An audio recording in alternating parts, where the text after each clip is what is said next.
This is Reedsport Legal, episode 113.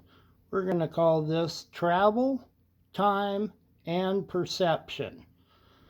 This will be on George Carlin and William James. One of them was the greatest American comedian we ever knew, and the other guy was the greatest American philosopher that the world's ever seen.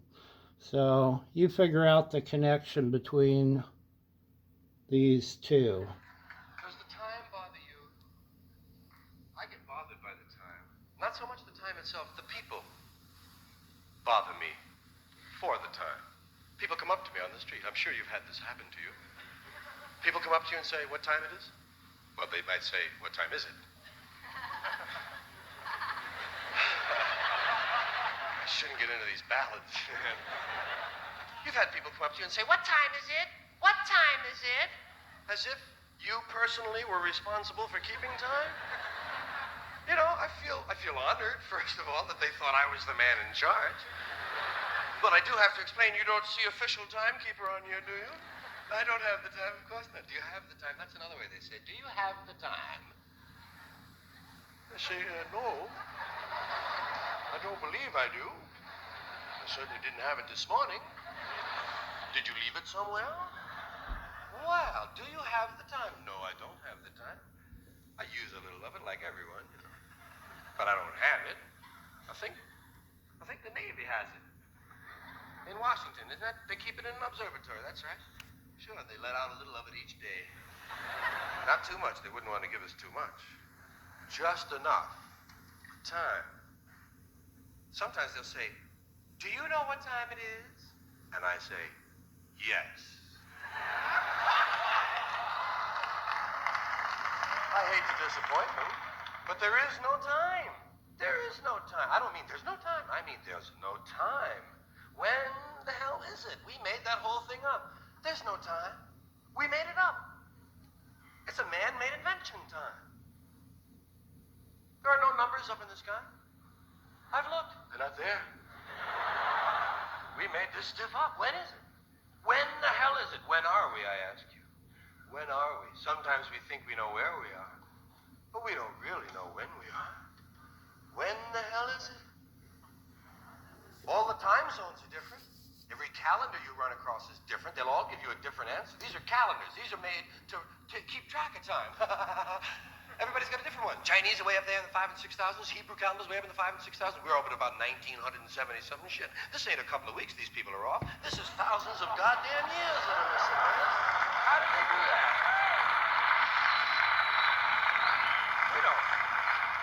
We don't know when the hell it is. It could be the middle of last month for all we know. I mean, time is we've got it down so perfect that every 4 years we have to stick in an extra day just to make sure it still works. And we call it February 29th. Bullshit, it's March 1st and I know it. It just feels like March 1st. You can't keep track of the time. What's the sense? Give you an example. There's a moment coming. It's not here yet. It's still on the way. It's in the future. It hasn't arrived. Here it comes. Here it is. Oh, shit, it's gone. There's no now. There's no now. Everything is the near future or the recent past. But there's no present. Welcome to the present. Gone again. It's just so imprecise. We don't even care to use the minutes and seconds and hours that we've been given. Everybody's very vague about the time. They say, what time you got? I got just after. Just after? Jeez, I must be slow. I had going on. And where did that imprecision begin? Why is it we're not so sure? I know one of the clues that happened to me was when they started telling me about moments. When I was a kid, they were trying to teach me how to tell time. And, of course, you can't tell time. Time tells you. But they were trying. They were trying to show me. On the big hand, I said, I don't have a big hand. Never mind. Look at the clock. And the clock is so wonderful. There's so much emotion attached to a clock face. I hate digital clocks. Digital clocks rob me of all the emotional experience of the spatial relationships on that face of the clock. Isn't it true? I mean, don't you always feel that this half hour, when it comes down from 12 to 6 goes by a lot quicker than this half hour when it has to come up fighting gravity all the way. I know, it does go a lot quicker. God. Oh, God bless you. Yeah. I'll tell you this, if I only have a half hour to live, I want it to be this one, man. I want to last just a little bit longer than that one there. It's vague. That's all I'm saying. It's very vague how we treat time. We have all these wonderful expressions. We say now. Now is an interesting one. When? Now, you want that now? Yes. Well, would you like to try again? Or sometimes just now. Just now. Did you hear that? What? Just now. Must mean just then, don't you? Yes, just then. But there it goes again. When? Now? No, not now. Pardon me, do you have the time? When do you mean, now or when you ask me? This shit is moving, Ruth. We had a lot of these vague terms. Right away, immediately, at once, lickety-split, just like that, nothing flat, drop of a hat, no time at all. As quick as you can say, Jack Robinson. I'm sure you've done that to people. I'll be back.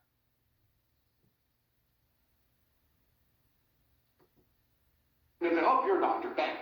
Congratulations. Now you can help people, apparently. But what he ended up doing is being hired on part-time as an instructor at Harvard by the new William James now. Who is the gentleman who made Harvard what it is today. Totally reformed the medical school, everything. What you think of as Harvard today is a product of this single president, more or less. More than anybody else, certainly. And he just said, William, you've got your degree, you're a genius, why don't you work for us? He goes, I don't have anything else to do, fine, and I don't want to be a doctor. But what he starts doing immediately is medical experiments in the physiology labs. This is what his first love is. At the same time, he starts recognizing its importance for psychology. And he starts bringing together the physical elements of the body and the mental elements of the body. And he says, I think there's something here, and I want to write a book on this. So he gets an advance. The Charles Elliott Company gives him an advance, and 1 year. He figures, okay, I'll knock this out in a year. And 12 years later,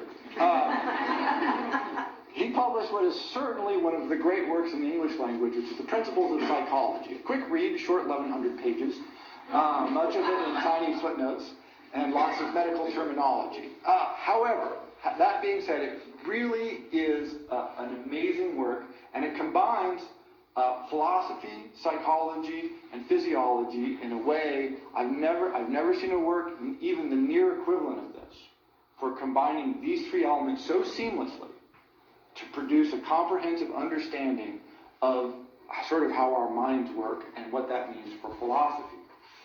But it's important to note, and I gave his background about medical school and the physiology because everything he writes from the standpoint of an empiricist, which is to say, I need evidence. Whatever it is I'm doing, I want the evidence that demonstrates that this is accurate. Always goes back to the evidence. If you don't have evidence for it, you won't believe it.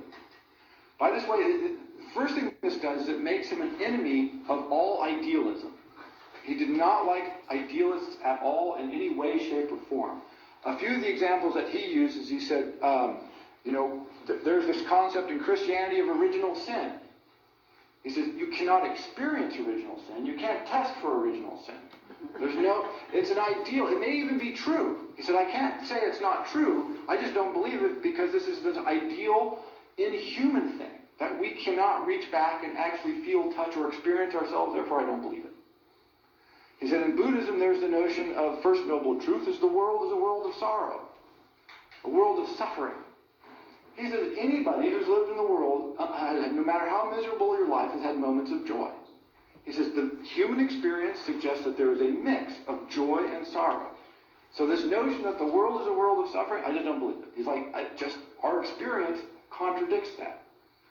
And so you have to go back to your experience. What people will tell you, what you feel yourself. If you don't feel it, he doesn't think it's probably true.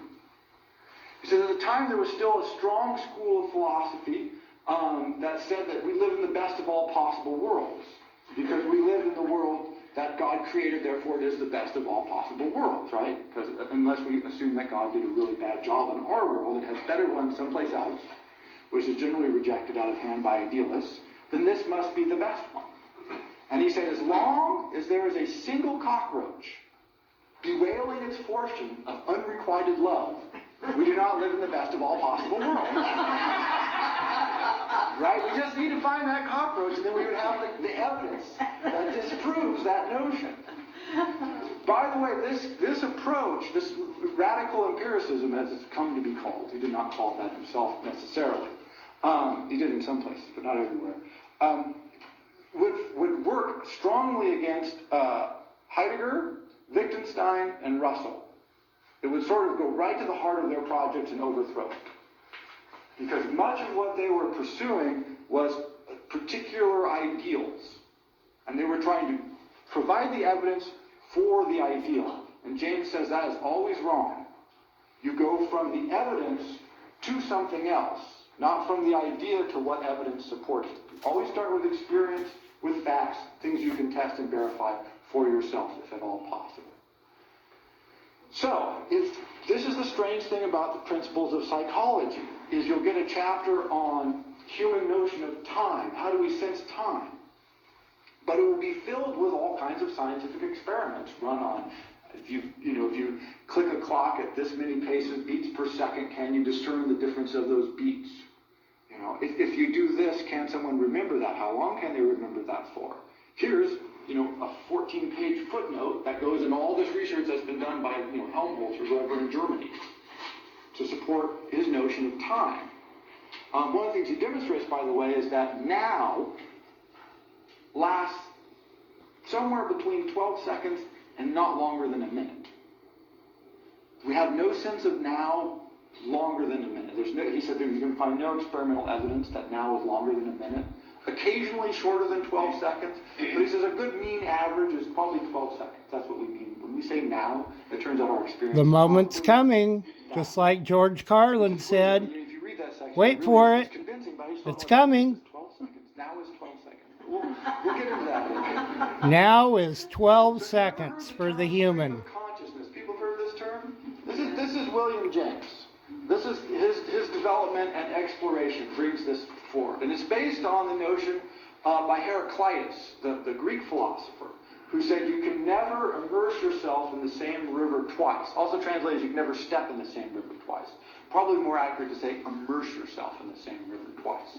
Because it's always moving, it's always changing. He says, this is human consciousness. If you open it up, I want to go through these 5, because it's really important.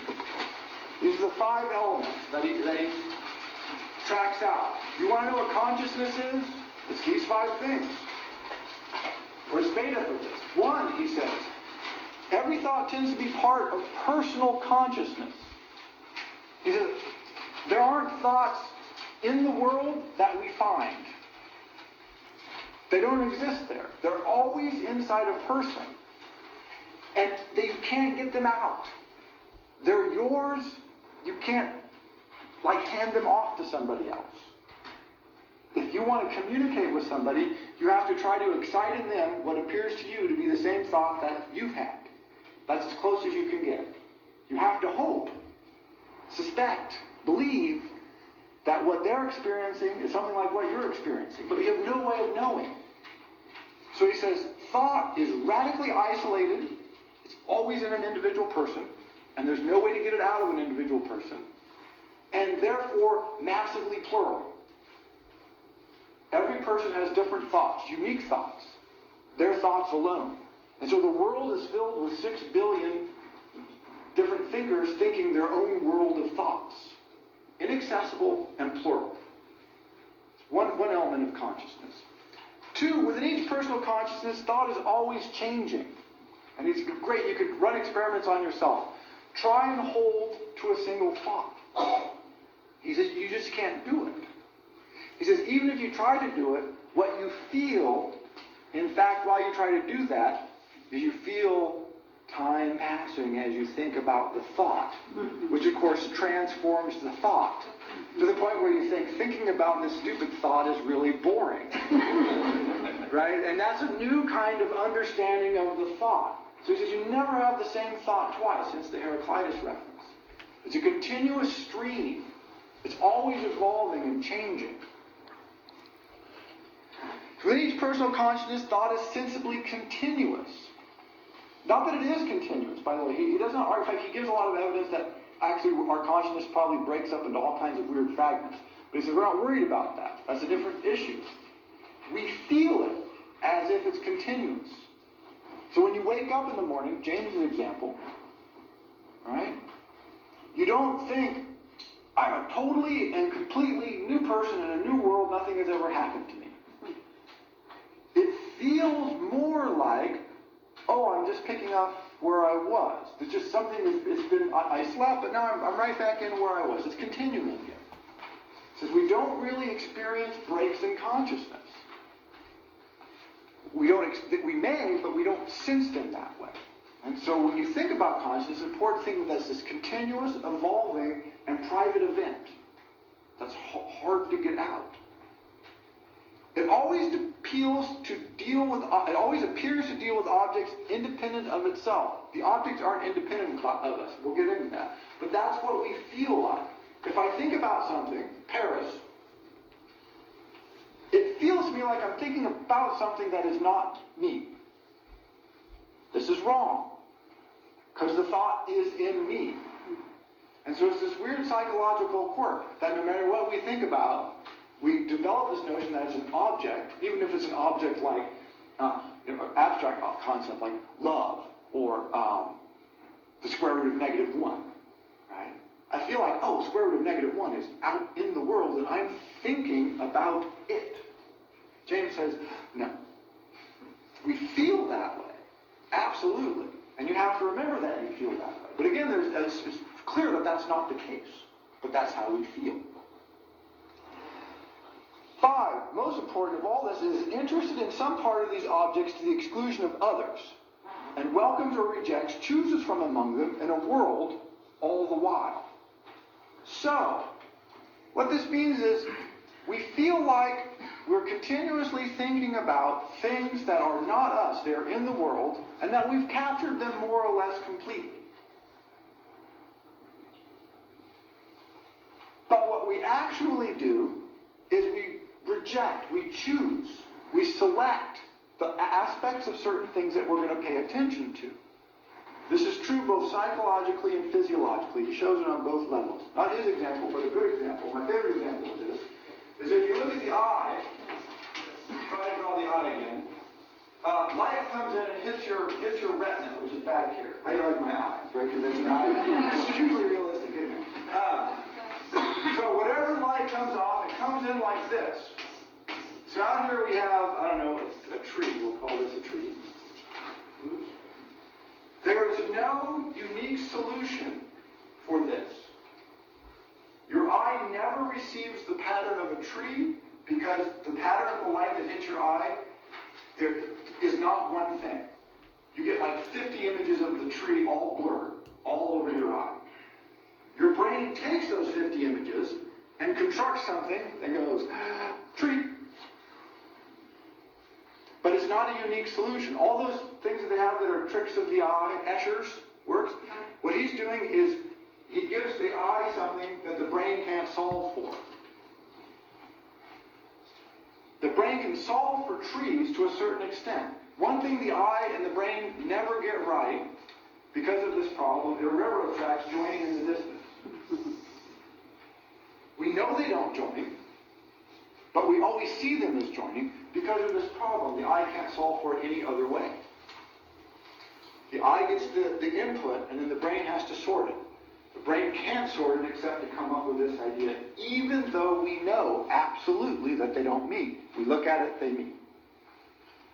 But we're doing this constantly, and with thousands and thousands of different inputs. And James keeps going back to the experimental evidence, the proof of this, because he says, how we perceive things is not the way we think we have been perceiving things. Our consciousness is this continuous stream.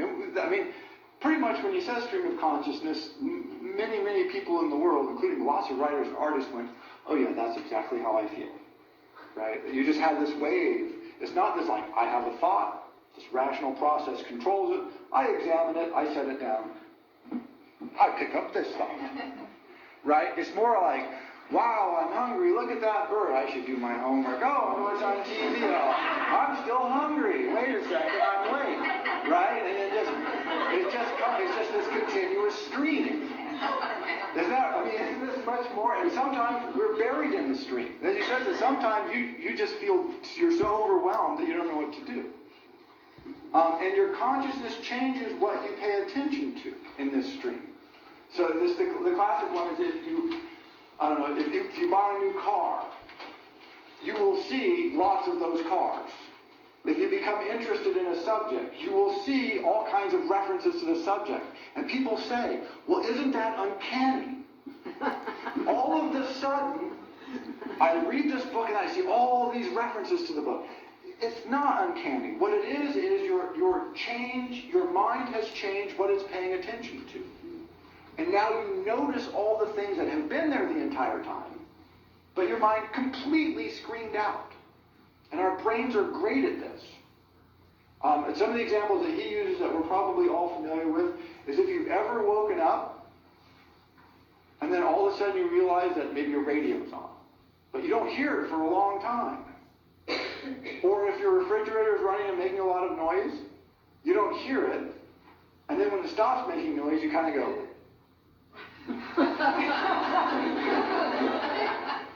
Because what your body has done is it's been screening out. It's not that you haven't been paying attention, it's that you have literally not been hearing it. Your brain has not been registering its presence. But then when the refrigerator shuts off, your ears actually seem to get this little different signal that says, ooh, something has changed significantly. And so then all of a sudden you're listening. You're not doing this consciously, but all of a sudden you're listening, and you're not hearing anything because that's what's changed. And so you kind of that sort of sense of falling in, right? You're kind of like, what? And you go, oh, now I know what's happening. The refrigerator shut off. Or you may not realize it and just sort of wander around. I don't know. But he says, so we're screening information out all the time. If you've ever heard your heartbeat, right? Or if you lay down and go to sleep, sometimes you hear your heartbeat and the blood rushing through. It's not like it just started. Right? It's not like you just laid down in bed and your heart started going and moving the blood around. It makes that noise all the time. It's really loud, isn't it? It's hard to imagine that our bodies are making that much noise all the time, but honest, they are. Your heart is beating. I hope your heart should be beating.